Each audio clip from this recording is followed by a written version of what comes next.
It is Chika, Dolly Pagilida, pinatunayang in love pa rin kay Bam. Sa niya sa interview na nagpagulat sa kanila, yes, hanggang ngayon, true love talaga. Alam niyo yon, when you wake up after 6 years, 7 years, no, in the morning, and you look at your person next to, and you're not particularly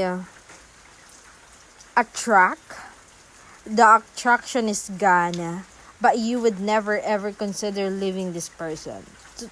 To me, that is true love. When I met Belle, na kahit anong mangyari, pinipili mo pa rin siya. That is the most beautiful feeling and the most liberating anyone could ever have. I think that's true love.